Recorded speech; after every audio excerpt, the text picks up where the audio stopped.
Bismillahirrahmanirrahim. Alhamdulillah wassalatu wassalamu ala Rasulillah wa ala alihi wa ashabihi ajma'in. Alhamdulillah, bertemu lagi kita pada kali ini membincangkan kitab Risalatu Al-Bajuri fi Tauhid. Kita telah membincangkan sebelum ini 6 sifat.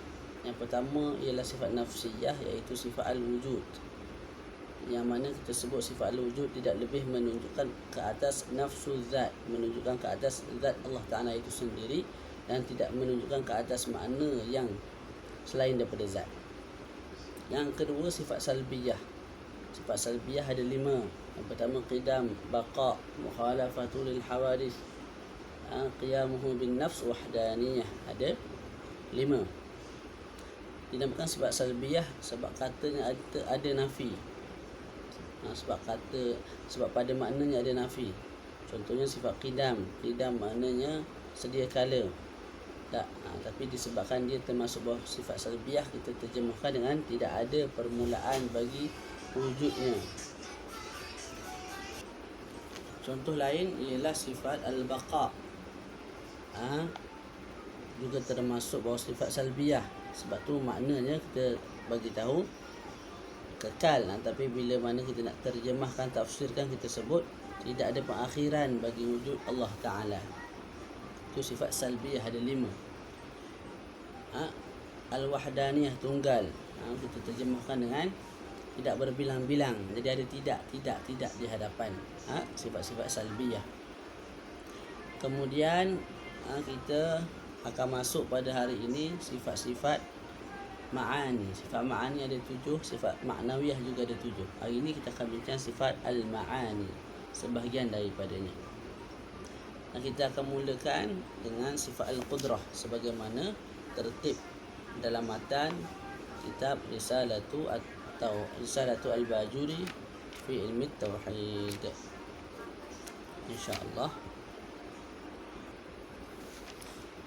Dan makna sifat al-ma'ani ialah sifat wujudiyah yang sabit berdiri pada zat Allah Ta'ala, yang menyebabkan ada perkara yang lain, iaitu maknawiyah. Dan sifat-sifat ini mawjud pada kharij dan mawjud pada zihin. Itu makna sifat al-ma'ani. Sifat yang wujudiyah, yang berbangsa ada, yang jenis ada. Sekira-kira kalau dibuka hijab, kita boleh tengok sifat tu ada pada zat Allah Ta'ala. Lagu mana? Wallahu'alam.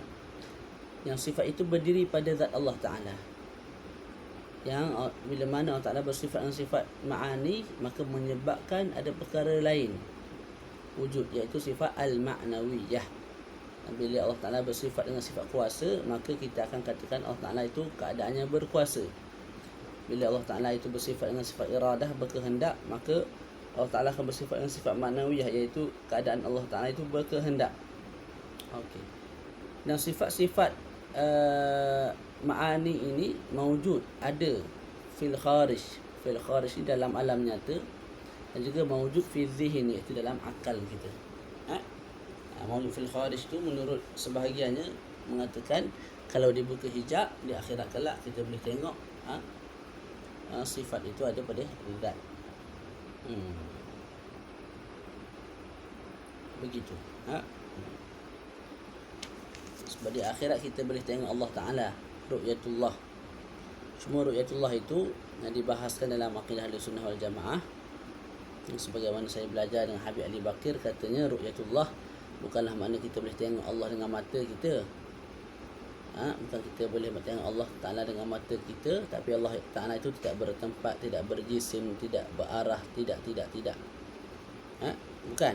Tapi maksud melihat Allah, maksudnya ilmu kita tentang ketuhanan itu bertambah. Ilmu kita tentang zat Tuhan itu bertambah. Ilmu kita tentang sifat Tuhan itu bertambah. Begitu.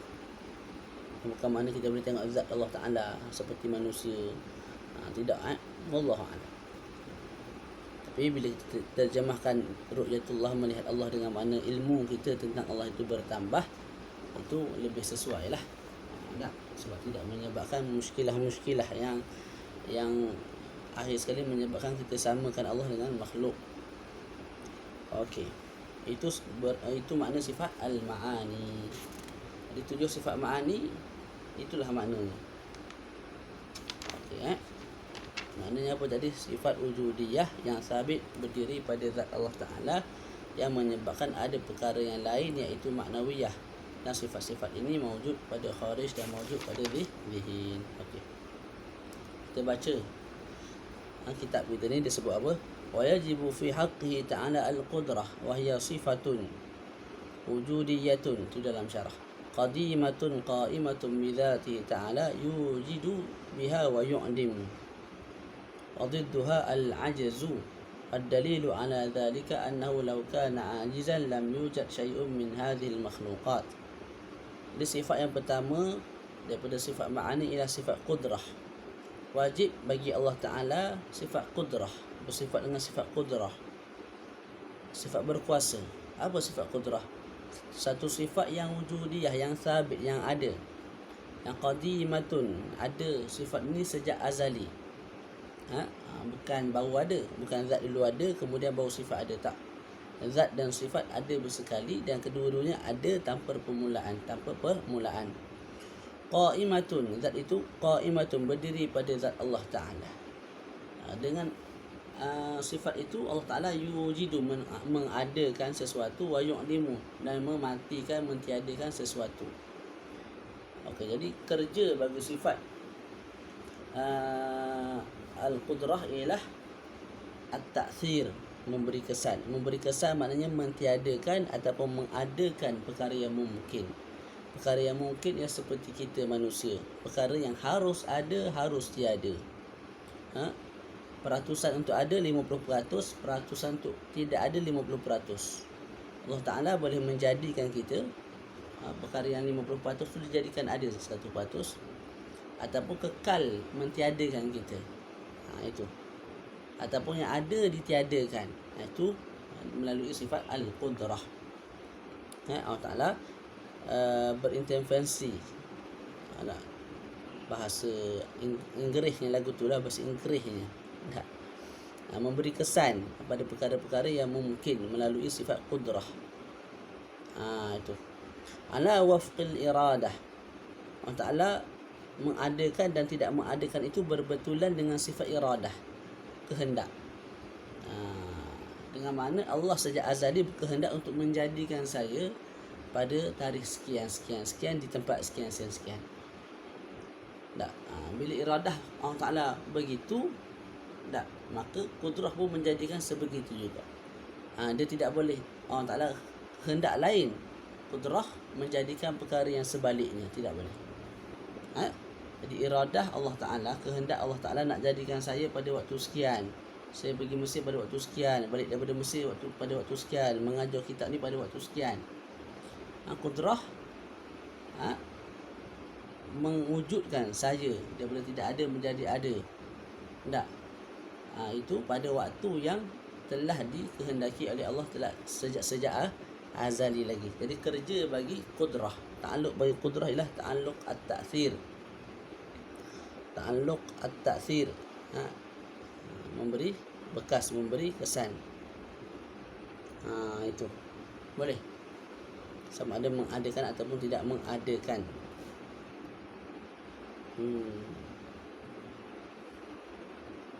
Okey. Sebelum kita masuk panjang mengenai ta'alluq ini, kita sebut apa itu ta'alluq. Daripada 20 sifat Allah Ta'ala ini, ada sifat yang berta'alluq, ada sifat yang tidak berta'alluq. Sifat yang berta'alluq ialah sifat-sifat ma'ani, kecuali hayah. Jadi sifat yang berta'alluq ialah sifat ma'ani, iaitu qudrah, iradah, ilm, sama', basar dan kalam. Hayah sifat ma'ani, tak, cuma tidak berta'alluq. Apa makna ta'alluq? Ada sebahagian asatidah menterjemahkan dengan tugas. Betul juga. Cuma saya baca dalam kitab Jawi ini, ta'alluq iaitu, makna ta'alluq iaitu sifat itu menuntut serta melazimkan perkara yang lain yang bertambah atas berdirinya pada zat. Sifat qudrah ada pada zat, berdiri pada zat Allah Ta'ala. Selain daripada itu, ada perkara lain tak yang sifat qudrah itu laksanakan, sifat qudrah itu bekerja, bertugas, ada. Iaitu apa? Umpama sifat qudrah iaitu ia menuntut akan perkara yang lain, iaitu menjadikan mungkin atau mentiadakan dia. Kemudian daripada itu berdiri dengan zat. Kemudian daripada ia berdiri pada zat. Jadi selain daripada berdiri pada zat, ada tugas lain bagi sifat qudrah ini. Ada. Dia menuntut perkara lain selain daripada dia itu berdiri. Dia itu ada pada zat. Berdiri itu ada pada zat. Apa dia? Mengadakan ataupun mentiadakan. Saya ulang, makna ta'alluq iaitu sifat itu menuntut serta melazimkan perkara yang lain yang bertambah atas berdirinya pada zat. Umpama sifat qudrah, contohnya sifat qudrah.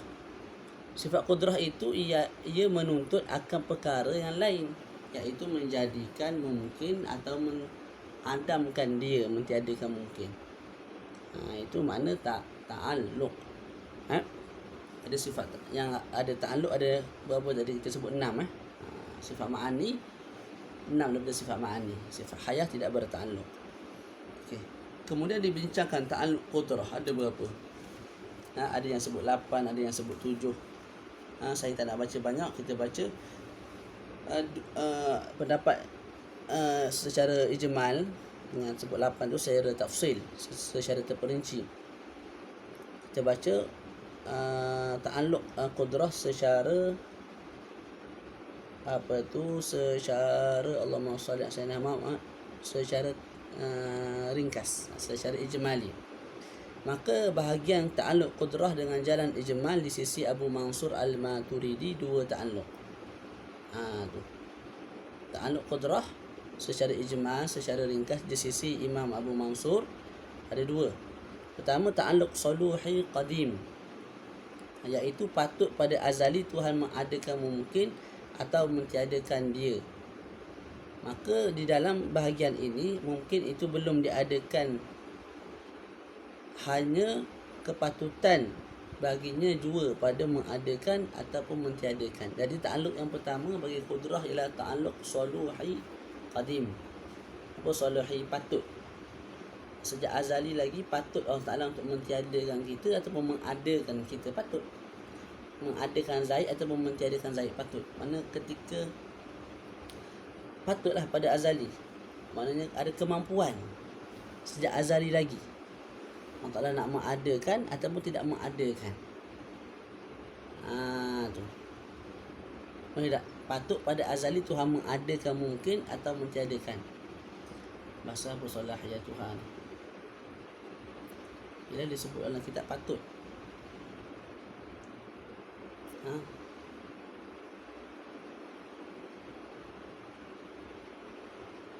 Dia nak beritahu apa?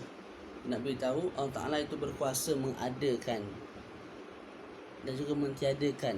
Adakah bermula sejak adanya bumi ataupun bermula sejak adanya malaikat ataupun sejak azali lagi? Kita sebut sejak azali lagi. Dinamakan sebagai ta'alluq saluhi qadim. Allah Ta'ala patut pada azali untuk menjadikan ataupun tidak menjadikan. Tapi tidak menjadikan lagi ketika itu, tapi layak dah Allah Ta'ala nak menjadikan sesuatu. Layak. Sebab Allah Ta'ala memang bersifat dengan qudrah sejak azali. Maknanya tidak ada permulaan baginya. Yang kedua, ta'alluq tanjizi hadith. Ta'alluq tanjizi hadith, artinya tunai yang baharu, iaitu mengadakan mungkin atau mentiadakan dengan atau mentiadakan dia dengan fi'al, dengan perbuatan. Yang kedua, ta'alluq bagi qudrah ialah ta'alluq tanjizi hadith. Tanjiz ni menunaikan. Contoh pada 12 hari bulan 4 1993 contoh. Allah Ta'ala menjadikan saya. Menjadikan saya itu ta'alluq qudrah yang berbentuk tanjizi hadith. Allah Ta'ala tunaikan betul dengan sifat qudrah itu menjadikan saya daripada tidak ada menjadi ada pada tarikh yang sepatutnya saya ada tu. Tak. Contoh lain, anak saya lahir pada tarikh, tak ingat juga tak. Kita sebutlah 1 bulan 1 2000 berapa? 2018 contoh. Sejak azali lagi Allah Ta'ala patut nak jadikan layak untuk jadikan anak saya, tapi dia tak jadikan. Dia jadikan bila dia jadikan pada 1 bulan 1 2012. Ketika itu bila dijadikan ta'alluq qudrah, ketika saat itu ialah ta'alluq tanjizi hadis. Tanjizi hadis. Okey. Itu di sisi Imam Abu Mansur Al-Maturidi. Di sisi Imam Abul Hasan Al-Ash'ari, qudrah itu ada 3 ta'alluq secara ijmal. Pertama, yang kedua sama macam pandangan Imam Abu Mansur. Yang ketiga ditambah oleh Imam Abul Hasan Al-Ash'ari ialah ta'alluq qabdah. Ta'alluq qabdah. Ertinya di dalam genggaman. Maksudnya ialah dalam timbangan Tuhan. Dengan makna bahawasanya Allah Ta'ala jika mengkehendaki ia, nescaya dikekalkan atas adanya. Dan jika mengkehendaki ia, nescaya dikekalkan atas tiadanya dengan kudrah kuasanya. Contoh saya ni. Tak. Sebelum dijadikan tidak ada. Tak. Sebelum dijadikan tidak ada. Okey. Ada di sana ta'alluq yang ketiga, ta'alluq qabdah, ta'alluq bagi kudrah. Kalau Allah Ta'ala kehendaki, maka Allah Ta'ala akan sentiasa mentiadakan saya sampai bila-bila. Itu ta'alluq qabdah, di bawah genggaman Tuhan untuk kekalkan saya supaya tidak ada di bumi. Ataupun ta'alluq qabdah, sentiasa adakan benda yang mungkin setelah dijadikan. Contoh syurga, asal tidak ada kemudian diadakan. Bila diadakan tu tak bertakluk dengan ta'alluq qabdah, dengan makna Allah Ta'ala memilih untuk mengadakan syurga, dan ada syurga tu berterusan sampai bila-bila, tidak ada perakhiran. Begitu juga neraka. Jadi ta'alluq qabdah maksudnya ta'alluq genggaman, dengan makna atas timbangan Allah untuk mengekalkan seseorang tu daripada untuk mengekalkan seseorang tu sentiasa tidak ada. Dia tidak ada dan Allah Ta'ala kekalkan tidak ada sampai bila-bila. Ataupun dah diadakan dan Allah Ta'ala kekalkan dia tu ada sampai bila-bila. Seperti syurga, neraka. Itu 3 ta'alluq bagi qudrah. Ta'alluq ini orang awam tak boleh tahu lah. Tak nak ajar orang awam lah, pening. Orang awam pening, kita pening. Saya sekali dulu kufur. Tak ngajar orang awam bab lagu ni. Tak. Tapi orang yang mengaji ilmu perlu tahulah sebut sedikit ta'alluq itu, ta'alluq ini tak. Okey. Jadi kesimpulan bagi bab ta'alluq ni, ta'alluq qudrah kita sebut ta'alluq taksir, memberi bekas, iaitu mengadakan ataupun mentiadakan sesuatu yang mungkin. Hanya bertakluk dengan perkara yang mungkin, tidak bertakluk dengan perkara yang mustahil dan juga perkara yang wajib. Okey. Kemudian ta'alluq qudrah disebut ada 2 di sisi Imam Abu Mansur dan 3 di sisi Imam Abu Hasan Al-Ash'ari. Selesai. Wadidduha al-qudrah. Wad dalilu ala dhalika annahu law kana ajizan lam yujad syai'un min hadhil makhluqat. Dalil Allah Ta'ala itu berkuasa. Lawan kepada Allah Ta'ala itu berkuasa, Allah Ta'ala itu lemah. Itu lawannya, mustahil. Allah Ta'ala itu lemah. Dalil kepada Allah Ta'ala itu berkuasa, dalilnya ialah adanya alam ini dengan tarkib susunan yang sangat cantik, sangat comel. Kita tengok diri kita cantik, hidung kat sini, mata kat sini, pipi kat sini. Cuba Allah Ta'ala letak kemaluan kat sini, tak kepelik. Punggung kat tepi ni. Lepas tu mata kat bahagian punggung. Mulut kat bahagian kemaluan depan tu. Lagu mana gaya. Nampak huduh tak? Tapi ciptaan Allah Ta'ala ni Masya Allah, cantik, sangat cantik, sangat sempurna. Jadi dalil kepada Allah Ta'ala itu berkuasa, wujudnya alam ini dan cantiknya alam ini. Ciptaan ini cantik, susunan itu cantik. Okey.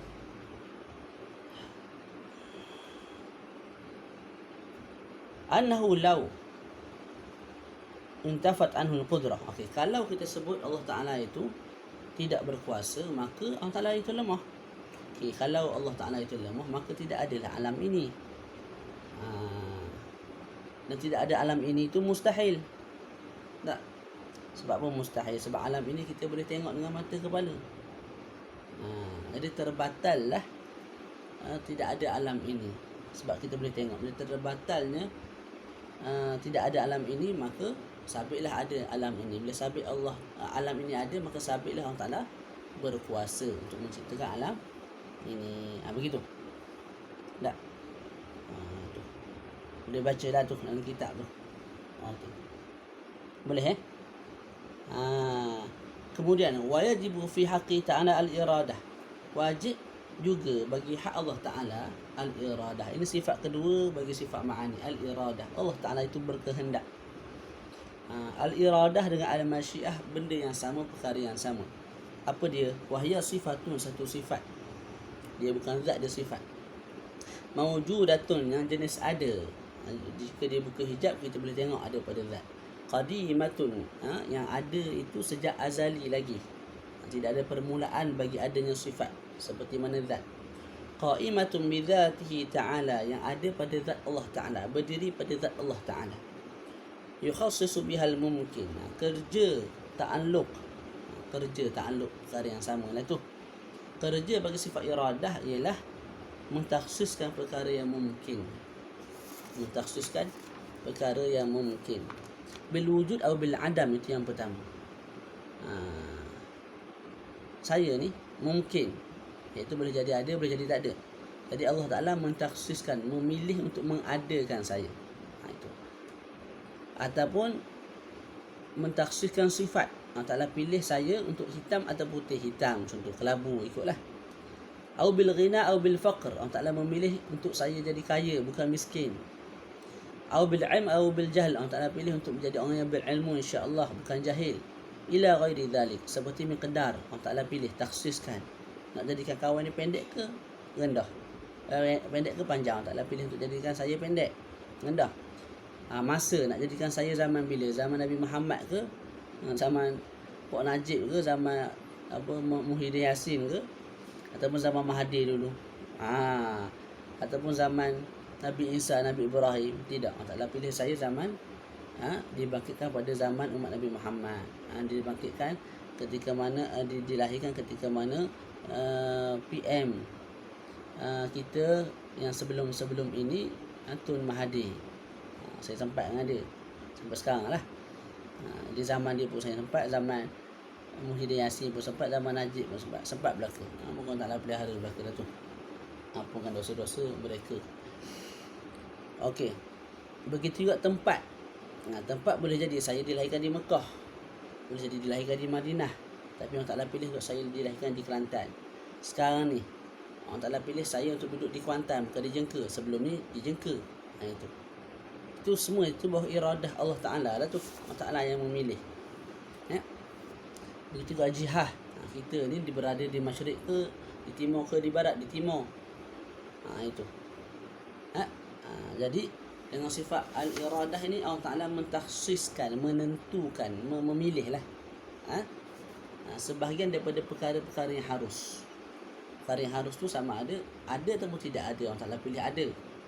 Putih ke hitam, Allah Ta'ala pilih hitam. Kaya ke miskin, Allah Ta'ala pilih miskin. Berilmu ke jahil, Allah Ta'ala pilih berilmu. Pendek ke rendah, pendek ke tinggi, Allah Ta'ala pilih pendek. Masa, Allah Ta'ala pilih kita berada pada zaman Nabi Muhammad. Masa, tempat, Allah Ta'ala pilih kita berada di Malaysia, bukan di Mekah, bukan di Madinah. Allah Ta'ala pilih kita berada di jihah mana? Jihah timur, bukan barat. Begitu. Perkara-perkara yang mungkin. Tu. Perkara-perkara yang mungkin Allah Ta'ala pilih sebahagian daripada sebahagian yang lain. Okey, itu sifat al-iradah. Sifat apa? Al-iradah. Ada 6 lah. 6 orang panggil mumkinatul al-mutaqabilat. Mungkin yang berlawanan. Ada 6 perkara. Kita dah sebut dah belaka. Ada ataupun tidak ada. Yang kedua tempat. Yang kedua yang ketiga pihak. Yang keempat masa. Yang kelima sifat. Yang keenam qadar. Maqadir, pendek ke panjang. Okey. Wadidduha, lawan kepada sifat al-iradah, al-qarahah. Allah dipaksa. Nak buat bumi, Allah Ta'ala dipaksa. Nak dibuat langit, Allah Ta'ala dipaksa. Bukan Allah Ta'ala berkehendak, tak dipaksa oleh satu zat yang lain. Itu mustahil. Itu mustahil. Okey.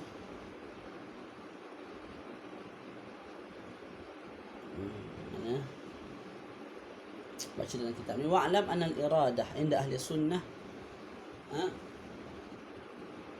ghairul amri wal ridha wal ilm.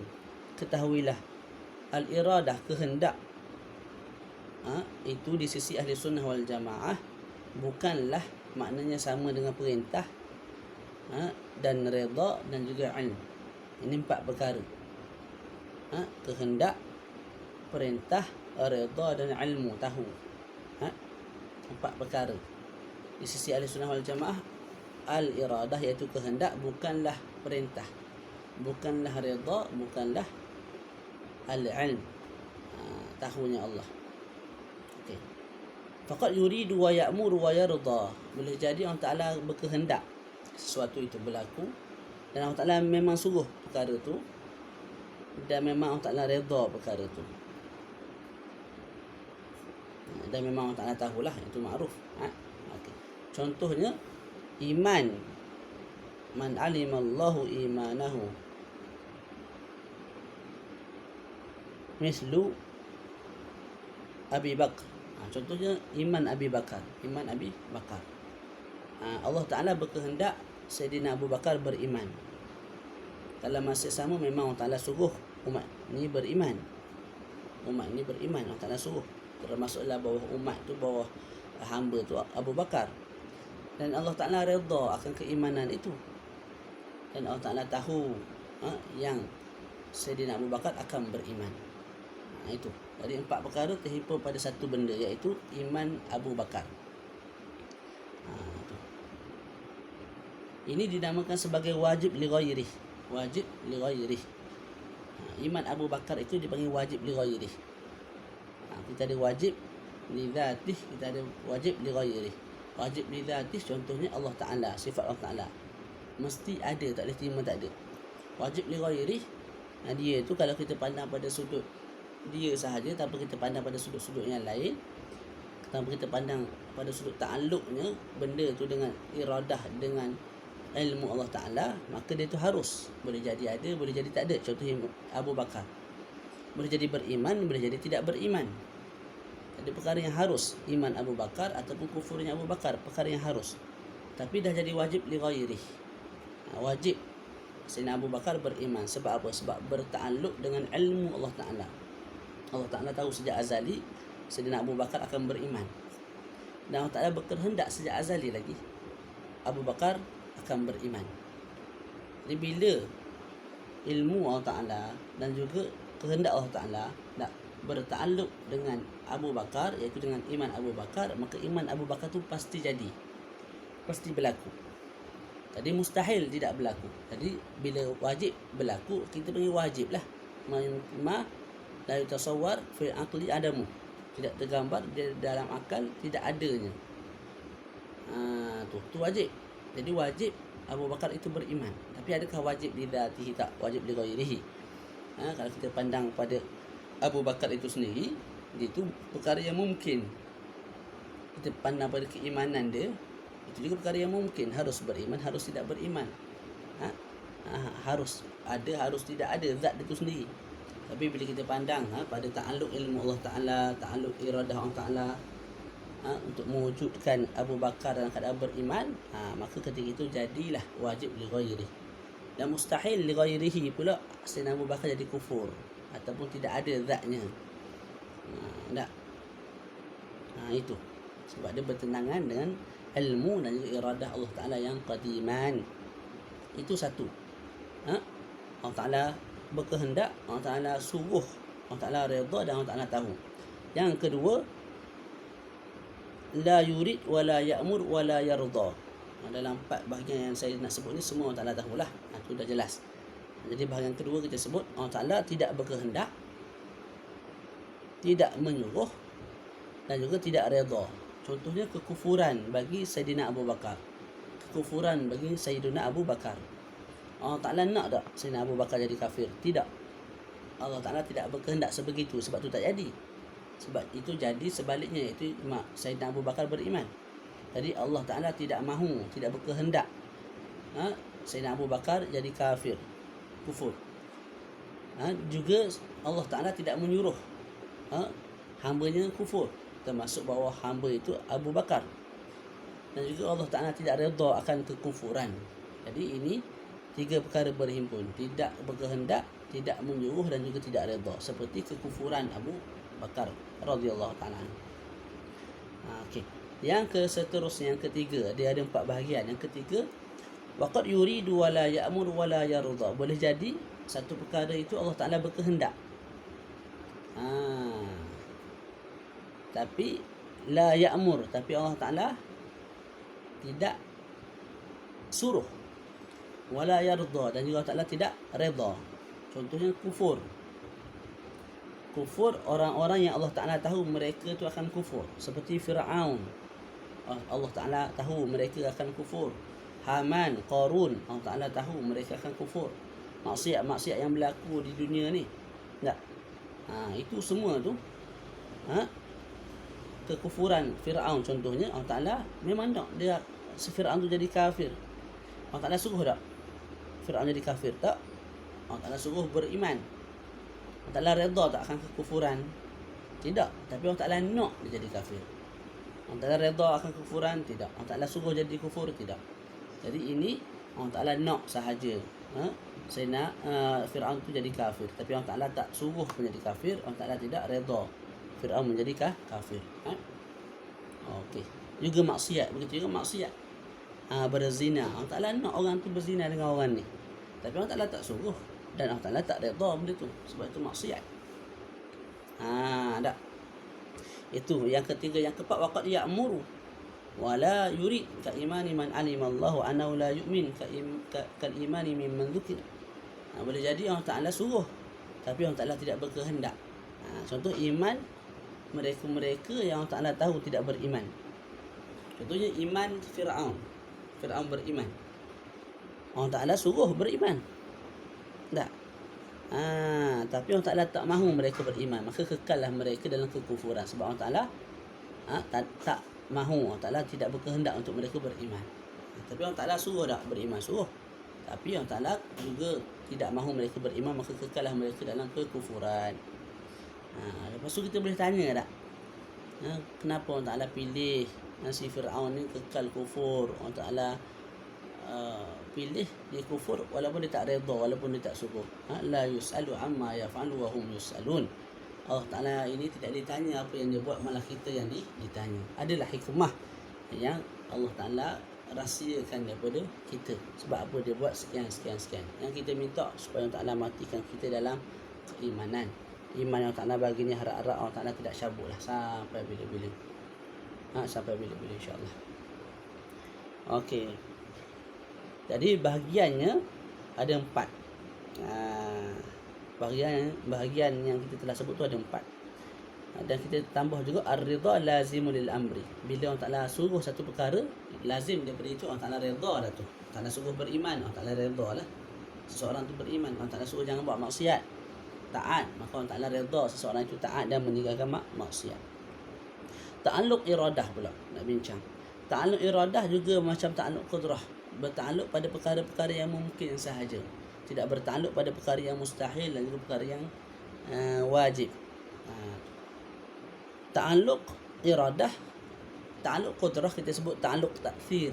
Dengan makna ta'alluq apa kita sebut dah tadi dah. Ta'alluq qudrah, ta'alluq ta'thir, mengadakan ataupun mentiadakan. Ta'alluq bagi iradah, ta'alluq takhsis, mengkhususkan sebahagian sifat-sifatnya harus bagi seseorang, dan menolak sebahagian sifat-sifat harus yang lain bagi seorang itu. Okey. Jadi kita sebut ta'alluq bagi iradah ialah ta'alluq takhsis. Jadi tidak akan berlaku di atas muka bumi ini perkara yang mungkin. Ta'alluq iradah dia sebut ta'alluq takhsis, dan juga ta'alluq kepada perkara-perkara yang mungkin. Termasuk perkara-perkara yang mungkin itu perkara-perkara yang buruk. Perzinaan, judi, arak, pelacuran, itu semua itu juga berlaku disebabkan Allah Ta'ala kehendak. Tak? Kalau kita sebut Allah Ta'ala tak kehendak benda tu, maka akan menyebabkan satu perkara yang lebih besar, yang lebih mudarat pada hak Allah Ta'ala, iaitu apa? Allah Ta'ala Tuhan ke atas muka bumi ini, ke atas alam ini, tapi ada benda yang berlaku tanpa kehendak dia. Tu tak jadi bos aku tu. Tak, bos ni mesti benda yang berlaku dalam syarikat tu atas kehendak dia. Tiba-tiba ada benda yang berlaku bukan atas kehendak dia, boleh jadi bos, tak boleh jadi bos. Jadi Allah Ta'ala ni bos, Tuhan. Setiap perkara yang berlaku mesti kehendak Allah Ta'ala. Tak? Walaupun perkara yang buruk, kita berbeza. Ahli Sunnah berbeza dengan Mu'tazilah. Mu'tazilah sebut iradah Allah Ta'ala tidak bertakluk dengan benda-benda yang buruk. Dengan makna benda yang buruk tu memang berlaku daripada hamba itu sendiri, dengan kekuatan yang ada pada hamba itu sendiri. Walaupun mereka menyebut kekuatan itu juga daripada Allah, tapi dia akan dibagi secara one off. Allah Ta'ala serah kuasa itu pada kita, kemudian kita buat apa yang kita nak buat. Tidak ada pergantungan, tidak ada hubungan langsung dengan Allah Ta'ala selepas Allah Ta'ala bagi kuasa kita. Itu fahaman yang sesat. Kita sebut sebelum ni, kita setiap saat perlu kepada madad daripada Allah Ta'ala. Allahul musta'an wa ala ma tasifun.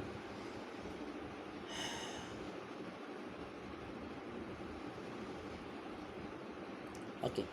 Jadi kita sebut semua perkara buruk di sisi ahli sunnah wal jamaah juga daripada Allah Ta'ala. Kehendak Allah Ta'ala begitu maka jadi. Cuma adab kita dengan Tuhan, kita tak sebutlah Allah Ta'ala tu nak Zaid dengan Abu berzina, nak menciptakan babi. Allah Ta'ala menciptakan babi, menciptakan anjing. Kita tak sebut Allah Ta'ala berganding bahu dengan benda-benda yang buruk. Nama Allah Ta'ala kita tak sebut sebelah nama-nama yang buruk. Allah Ta'ala menciptakan anjing, Allah Ta'ala menciptakan babi, Allah Ta'ala menciptakan zina yang berlaku antara sekian si fulan dan si fulan. Taklah sebut lagu tu. Secara adabnya tak molek, tapi pada hakikatnya begitulah. Tak? Jadi pada masyarakat umum kita tak sebut lagu tu, supaya masyarakat umum tidak bersangka buruk dengan Tuhan lah. Tapi dalam majlis ta'lim kena sebut juga. Sekurang-kurangnya orang tahu hakikat sebenar semua perkara berlaku adalah daripada kehendak Allah Ta'ala. Wa dalilu ala zalika, dalil Allah Ta'ala itu berkehendak ialah adanya alam ini dan tarkib susunan alam ini yang cantik, comel, molek. Annahu ta'ala law lam yattasif, kita katakan kalau Allah Ta'ala itu tidak bersifat dengan sifat iradah, berkehendak, maka Allah Ta'ala ini dipaksa. Kalau Allah Ta'ala itu dipaksa,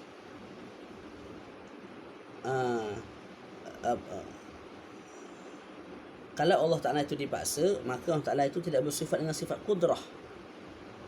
Tu. Lakin ada mutisafihi biha muhal, tapi Allah Ta'ala itu tidak bersifat dengan sifat kudrah, mustahil. Mana Allah Ta'ala itu dipaksa, maka tidak bersifat dengan sifat kudrah. Sebab tidak ada kekuasaan mutlak untuk menyekat, untuk menjadikan, untuk memberhentikan. Tu. Mana tadi? Hilang dah. Mana? Semula.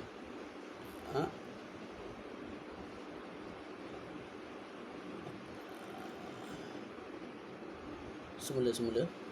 Dalil kepada Allah Ta'ala itu berkehendak ialah wujudnya alam ini dan juga ciptaan alam ini, susunan alam ini yang cantik. Annahu ta'ala law, kita katakan kalau Allah Ta'ala itu tidak bersifat dengan iradah, dengan berkehendak, maka Allah Ta'ala itu dipaksa. Kalau Allah Ta'ala dipaksa, maka Allah Ta'ala itu tidak bersifat dengan sifat kudrah. Akan tetapi tidak bersifatnya Allah Ta'ala dengan sifat kudrah itu mustahil. Sebab apa? Sebab kalau tidak bersifat dengan kudrah, maka bersifat dengan lawan kudrah itu ajiz, lemah. Dan keadaan Allah Ta'ala itu lemah, muhalun, mustahil. Sebab kalau Allah Ta'ala lemah, maka tidak adalah alam ini. Alam ini yang comel molek ni tak boleh diciptakan oleh satu zat yang lemah. Tak. Tapi alam ini ada tak? Ada. Bila alam ini ada, maka terbatallah Allah Ta'ala itu lemah. Bila terbatal Allah Ta'ala itu lemah, terbatallah Allah Ta'ala itu dipaksa. Bila terbatal Allah Ta'ala itu dipaksa, maka sabitlah Allah Ta'ala itu berkehendak. Begitu. Boleh.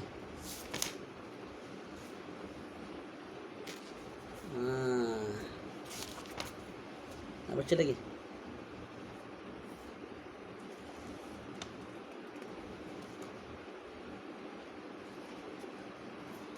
baca sikit lagi tak?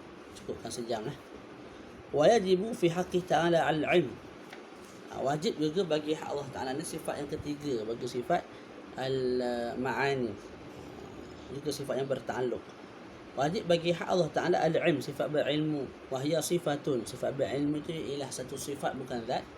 Satu sifat yang mawjudatun, yang ada. Yang qadimatun, yang qadimah, ada sejak azali. Yang qaimatun bidhati, yang ada pada zat, berdiri pada zat Allah Ta'ala. Ya'lamu bihal asya', tahu Allah Ta'ala tak, dengan sifat ilmu itu semua perkara. Allah Ta'ala tahu perkara yang wajib. Mana Allah Ta'ala tahu dia tu ada. Allah Ta'ala tahu zat sifatnya ada. Allah Ta'ala tahu dia itu bersifat dengan semua sifat kesempurnaan. Allah Ta'ala tahu dia itu tidak bersifat dengan semua sifat kekurangan. Itu perkara yang wajib. Allah Ta'ala tahu juga semua perkara yang harus. Allah Ta'ala tahu. Allah Ta'ala buat kita ni waktu bila, panjang mana, pendek mana. Allah Ta'ala tahu benda yang duduk di dalam langit, di atas langit, di bawah bumi, di dalam sungai. Semua benda Allah Ta'ala tahu. Benda yang dalam hati pun Allah Ta'ala tahu. Benda-benda yang harus Allah Ta'ala tahu berlaku. Begitu Allah Ta'ala tahu perkara yang mustahil. Allah Ta'ala tahu yang Allah Ta'ala ni tidak ada anak. Ada anak tu mustahil. Jadi Allah Ta'ala tahu yang dia tu tidak ada anak. Allah Ta'ala tahu yang dia tu tidak ada kawan, tidak ada isteri, tidak ada penolong, tidak ada sifat-sifat yang buruk. Perkara-perkara yang mustahil Allah Ta'ala tahu berlaku. Jadi sifat ilmu bertakluk dengan semua hukum akal. Perkara yang wajib, mustahil dan juga harus. Qudrah dan juga iradah bertakluk dengan perkara yang mungkin sahaja. Perkara jaiz, perkara yang jaizat sahaja. Jadi Allah Ta'ala tahu semua perkara yang wajib, perkara yang jaiz, perkara yang mustahil secara terperinci, satu persatu, secara terperinci. Kita tahu juga tapi tak secara terperinci. Ilmu akidah saya tahulah sikit-sikit. Ilmu tauhid tak tahulah secara terperinci. Itu ulama ilmu kalam Syekh Saifudah je. Dia tahu lebih terperinci daripada saya tapi tak tahu semua benda. Tak, dalam ilmu akidah tu mesti ada juga ilmu yang dia tak tahu dalam ilmu akidah. Walaupun satu dua perkara. Jadi secara terperinci betul-betul hanya satu zat saja, iaitu Allah Ta'ala saja. Kalau kita sebut Syekh Saifudah tu tahu semua benda dalam ilmu akidah, ilmu lain dia tak tahu juga. Ada ilmu yang dia tak tahu. Kalau dia tahu pun tak mendalam seperti dia mendalami ilmu akidah, ilmu mantik, ilmu falsafah tu. Begitu. Kalau Syekh Saifudah begitu, kita lagilah. Tak payah banding lah Syekh Saifudah, Syekh Al-Jumu'ah, Syekh Qaradawi dan sebagainya. Mereka alamah. Kita ni alamak. Alamak. Tapi jangan lama. Betul-betul alamak, bagilah tahu sikit-sikit tu. Dengan sikit tu okey dah. Okey, selesai. Ta'alluq sifat ilmu satu je, tanjizi qadim. Tanjizi qadim, mana tanjiz? Apa dia tanjiz? Tunai. Tunai. Dengan mana sejak azali lagi Allah Ta'ala memang tahu semua benda dah. Bukan layak tahu baru tahu. Macam sifat qudrah tadi, Allah Ta'ala layak untuk menciptakan sejak azali. Tapi Allah Ta'ala cipta bila? Pada waktu tertentu, tarikh tertentu. Itu tanjiz qudrah, tanjiz hadis. Kalau sifat ilmu ada satu je ta'alluq dia. Ta'alluq tanjizi qadim. Tahu tu tahu terus. Sejak azali tahu terus. Bukan layak tahu. Allah Ta'ala layak untuk tahu saja ni lahir pada waktu-waktu sekian. Sampai masa barulah Allah Ta'ala tahu. Itu tak. Ketika itu kita telah menyifatkan Allah Ta'ala dengan jahil pada satu ketika dan alim pada satu ketika yang lain. Tak boleh. Jadi Allah Ta'ala tahu ni sejak azali lagi. Allah tahu sejak azali lagi. Tu tahu belaka. Tahu semua benda. Waktu itu halawan kepada sifat ilmu, sifat tahu ialah al-jahl, jahil. Itu mustahil bagi Allah.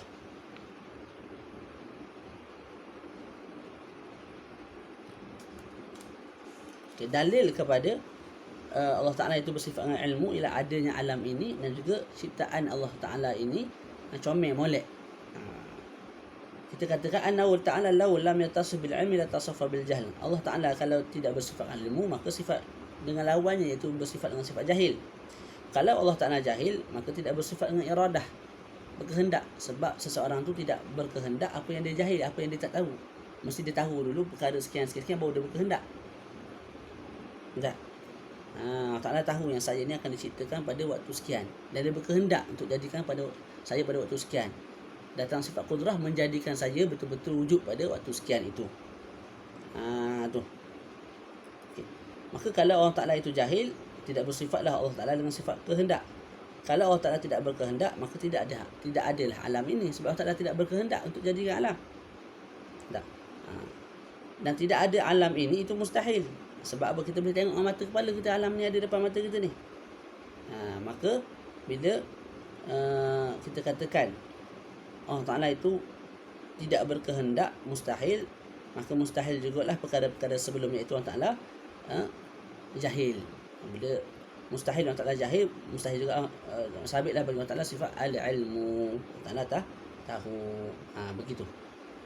Boleh. Lepas tu ada sebut satu faedah kat sini. Ta'alluqul faidatu ta'alluqul iradah tabi'un li ta'alluqil ilm fi at-ta'aqqul faqat la fil kharij li'annahuma qadiman. Bima'na annaka tata'aqqalu awalan ta'alluqa al-ilmi thumma tata'aqqalu ta'alluqa al-iradati wa ta'alluqa al-qudrati al-tanjizi thumma tata'aqqalu ta'alluqa al-iradah wa ta'alluqul qudrah al-tanjizi tabi'un li ta'aqqulaini wa bainahu wa bainahuma tartibun fi at-ta'aqqul wal kharij li'annahu hadithun wa huma qadiman. Satu faedah disebut ta'alluq bagi iradah mengikut ta'alluq bagi ilm. Pada sudut ta'aqqul, pada sudut kita berfikir, kita nak mengajar orang. Dalam mudahnya berfikirlah, ta'aqqul tu berfikir. Jadi kita berfikir apa? Allah Ta'ala tahu dulu, Allah Ta'ala tahu yang saya ni akan lahir pada 12 bulan 4 1983. Allah Ta'ala tahu tu. Lepas tu barulah Allah Ta'ala berkehendak. Lepas Allah Ta'ala berkehendak, barulah Allah Ta'ala menciptakan. Begitu. Tertib tu, mula-mula tahu, lepas tu berkehendak, lepas tu menciptakan itu hanya pada di akal sahaja. Bukan kita sebut Allah Ta'ala ni mula-mula bersifat dengan sifat ilmu. Tahun lepas tu berlalu setahun baru Allah Ta'ala bersifat dengan sifat berkehendak. Berlalu pula setahun barulah Allah Ta'ala bersifat dengan sifat sekian-sekian. Tak. Allah Ta'ala bersifat dengan sifat iradah dan juga sifat ilmu secara azali. Sebab kedua-duanya itu qadim. Ada tanpa permulaan. Tu. Okey. Cumanya antara ta'alluq qudrah at-tanjizi, yang tanjizi bukan yang suluhi, ta'alluq al-qudrah at-tanjizi dengan ta'alluq iradah as-suluhi dan juga ta'alluq al-ilm at-tanjizi qadim. Ta'alluq itu berbentuk ta'aqqul, tertib itu berbentuk ta'aqqul dan juga fil kharij. Tu. Saya ulang lagu mana nak terang. Mula-mula Allah Ta'ala tahu. Allah Ta'ala tahu, Allah Ta'ala mencipta, berkehendak. Lepas Allah Ta'ala berkehendak, Allah Ta'ala menciptakan. Okey. Antara tahu, ta'alluq tahu tu dan juga ta'alluq iradah itu tidak ada tertib fil kharij, pada alam realiti, tapi ada tertib pada akal. Kita nak berfikir, kita sebut lagu tu lah. Tahu dulu, lepas tahu baru berkehendak. Okey, selesai kat situ. Okey, adapun ta'alluq iradah dan ilmu itu satu.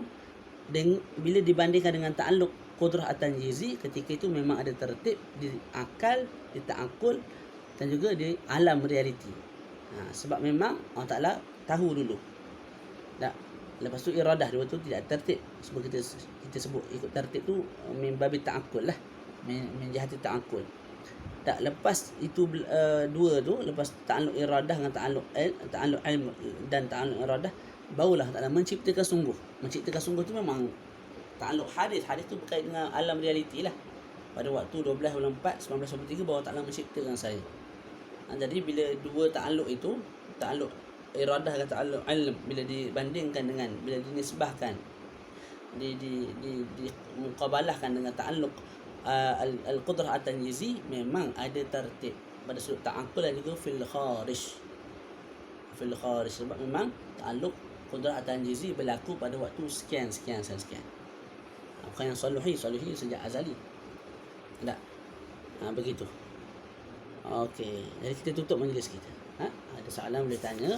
Kalau ada salah apa yang saya sebut boleh tegur lah, boleh PM Sallallahu ala sayyidina Muhammad wa ala alihi wa sahbihi wa baraka wa sallam. Alhamdulillah rabbil alamin.